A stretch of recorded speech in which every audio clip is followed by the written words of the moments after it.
Is desire the enemy? What Buddha really said about sexuality. Have you ever been told that spiritual growth means denying your desires? That to be truly pure or enlightened, you must shut down your body's cravings, avoid pleasure, and retreat from the world. Maybe you've felt ashamed, confused, or even afraid of your own sexual feelings, like they are some kind of enemy you must conquer or suppress. But what if everything you've been told is only half the story? What if desire isn't the villain, but rather a gateway, a mirror, reflecting the deepest truths about who you really are? Today, we're going to explore what the Buddha actually taught about desire, especially sexual desire, a topic rarely spoken about openly. We'll uncover how desire is not something to be crushed or feared, but something to be understood with clear eyes and an open heart. This isn't about denying your nature, nor is it about indulging recklessly. It's about seeing clearly, without judgment or fear. Because true freedom doesn't begin with denial, it begins with awareness. So, if you're ready to challenge old beliefs, face your deepest feelings honestly, and walk a path of real awakening, stay with me. This journey might just change the way you see yourself and your desires forever. Part 1. Desire, one of the most fundamental forces shaping human experience. Desire is one of the most basic drivers shaping human experience, yet it is deeply misunderstood, especially within spiritual contexts and the teachings of the Buddha. In our modern world, we are often taught that desire, especially sexual desire, is something to be avoided or suppressed in order to achieve purity, clarity, or enlightenment. But the truth is, desire is not an enemy to be conquered or eliminated. It is a natural part of life. From the moment we are born, our bodies and minds are wired to seek connection, nourishment, comfort, and yes, sexual attraction. These impulses are not flaws or mistakes. In fact, they are essential elements for our survival, helping us maintain relationships, encourage personal growth, and sustain the continuation of life itself. Without desire, we would lack the motivation to live, to connect with others, or to develop as individuals. Desire is the driving force behind our actions and decisions, from the simplest acts, like eating, to the deeper longings for love and self-improvement. Part 2. Society's view on desire, fear, guilt, and confusion. While desire is natural and necessary, society often paints it in a negative light, especially sexual desire. From a young age, many are taught that desire is sinful or shameful, something to be controlled or eliminated in pursuit of spiritual purity or enlightenment. This conditioning creates a complex web of fear, guilt, and confusion. When natural desires are suppressed or denied completely, it often backfires, leading to inner conflict, emotional isolation, or reckless indulgence in fleeting pleasures. Both extremes, repression and overindulgence, stem from a fundamental misunderstanding of the true nature of desire. Imagine two people with completely opposite approaches to desire. The first has been taught that desire is evil and must be avoided to keep the soul pure. They believe suppressing desire is the only way to be good and moral. So, they build invisible, impenetrable walls around their hearts, pushing away natural feelings and urges. But no matter how hard they try, the fire of desire still quietly burns inside. It doesn't disappear, it's merely buried and hidden. The more it is suppressed, the stronger it grows beneath the surface. Eventually, these walls become too heavy to hold back the flame. and desire erupts uncontrollably.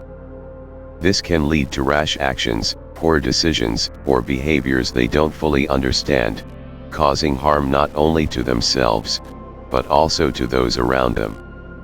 On the other hand, the second person approaches desire differently. Instead of repressing, or fleeing from it, they gently observe desire without judgment. They imagine desire, like ripples on a calm lake, rising and falling naturally. When desire surfaces, they neither resist nor chase it.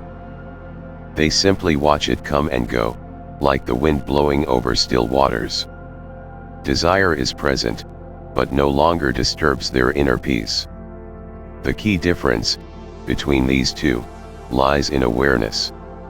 The first lacks true understanding of desire's nature and fears it, while the second embraces mindful awareness, recognizing desire as a natural part of life that can be peacefully experienced without being controlled. Part 3: The Buddha's Wisdom on Desire, Understanding its True Nature. The Buddha taught us a profound truth. Desire begins in the body, a glance, a touch, a surge of hormones, but it is the mind that transforms this fleeting spark into a blazing fire of attachment. The body reacts briefly, but the mind clings, imagines, and worries, creating endless cycles of craving and suffering.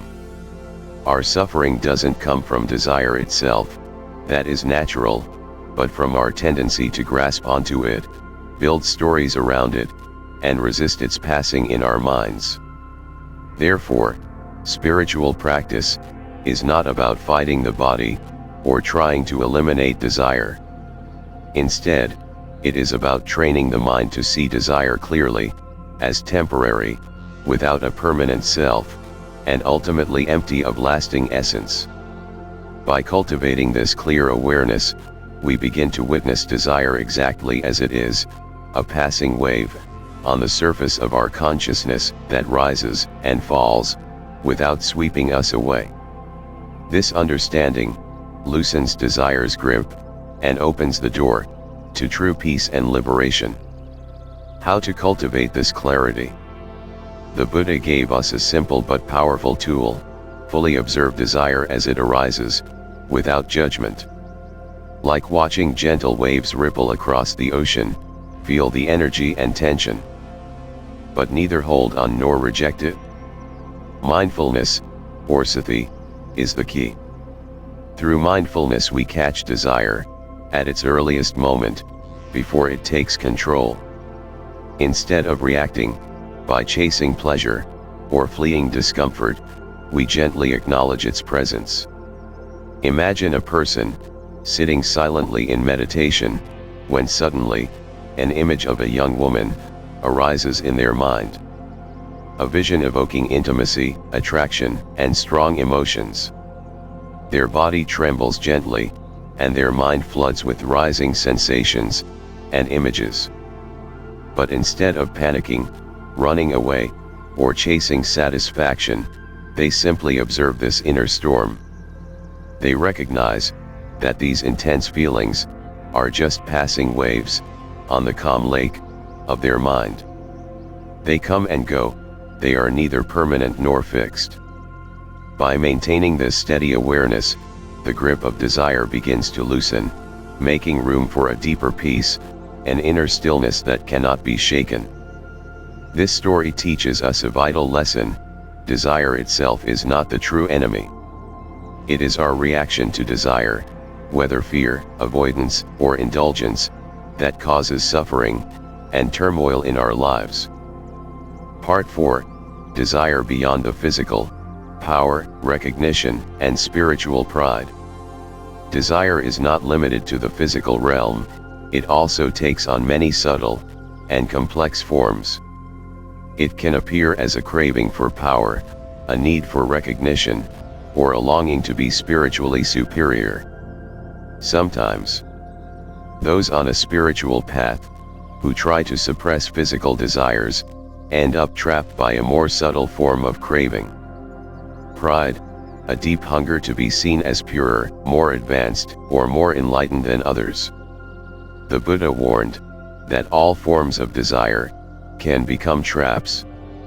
Not only the obvious physical cravings, but also the hidden longings buried beneath the layers of ego and self-image. These subtle desires are just as dangerous because they easily bind us in cycles of attachment and suffering. When we dare to face desire honestly, it becomes a mirror reflecting our deepest fears and unmet needs. In those moments, we can ask ourselves, what am I really craving? Pleasure, connection, or escape from pain? Am I trying to avoid discomfort, or am I chasing after fleeting happiness? When we respond to these cravings with awareness and honesty, desire becomes a guide that leads us back to our truest self, a place free of deceit and concealment, where profound understanding and inner peace reside. Part 5, the Buddha's teachings on sexuality for young people. The Buddha's guidance on sexual desire is especially relevant for young people who often feel overwhelmed by these powerful emotions. He did not condemn sexual desire as sinful or wrong. Instead, he acknowledged it as a natural flow of life. For young individuals just beginning to experience the strength of sexual desire, the Buddha offered a balanced approach. Sexuality, like all desires, should neither be suppressed nor blindly indulged. It needs to be understood, respected, and approached with mindfulness. He taught that sexual desire should never justify causing harm or creating attachment. True love and intimacy grow from respect, care, and mutual understanding, not from objectification or selfish craving. Young people are encouraged to cultivate right understanding, samadhi, to see their desires as temporary, and to recognize the impermanent nature of all things. You don't need to be a monk to practice this. The next time a strong desire arises, whether it's for food, affection, or intimacy, pause. Notice where you feel it in your body. Pay attention to the thoughts that come up, and the stories your mind tells you about why you need or deserve it. Don't judge yourself or act on impulse. Simply be present with the experience. With practice, this mindful awareness will loosen desire's hold and open the door to true freedom. Love and desire are often confused, but they are very different. Desire is craving, a powerful urge to possess or consume. Love, on the other hand, is connection, being fully present and accepting. Even love can become entangled with desire, turning into attachment driven by fear of loss or loneliness. The Buddha revealed a state beyond both, pure awareness or consciousness, where connection exists without possession or clinging, a space of true freedom and fulfillment. Many spiritual paths encourage suppressing desire, but this often creates only fragile peace, like smothering a fire that still burns beneath the surface. The Buddha himself experimented with extreme asceticism before discovering the middle way, a path of non-attachment, where desire is neither chased nor suppressed, but fully witnessed and understood. Living well with desire requires mindfulness, honesty, compassion, and balance between physical needs and spiritual growth. When desire is integrated as a part of life, not the whole story, we reclaim true freedom. Desire itself is not the enemy. How we relate to it with clarity and presence determines whether we are enslaved by it or truly free. The Buddha's teachings offer a path to understand desire, not as something to fear or reject, but as an opportunity for deep insight and growth. By observing desire mindfully, we can transform it from the root of suffering, into a tool for awakening. When seen clearly, desire is like a wave, passing through the vast ocean of our being. Not to be fought or clung to, but simply understood. Through this understanding, we free ourselves and embrace life fully, with awareness and love. If you've journeyed this far, thank you. You've dared to face a topic many shy away from: desire, sexuality, and the mind's tangled relationship with them. These aren't easy things to confront, but they hold the key to deeper understanding and true freedom. The Buddhist teaching is radical in its simplicity: don't fight desire, don't run, don't cling, just see clearly. When we face desire with courage and clarity, it loses its power to enslave us. It becomes a wave, passing through the vast ocean of our being. Acknowledged, respected, but not feared. This is freedom. This is awakening. And it's waiting for you, right here, right now. If this video touched something true in you, please share your thoughts below. Like and subscribe to Destiny Lies in Your Hands for more journeys into the heart of wisdom and awakening. Remember, your desire is not your enemy. Your awareness is your guide. Walk with courage. See with clarity. Live with freedom.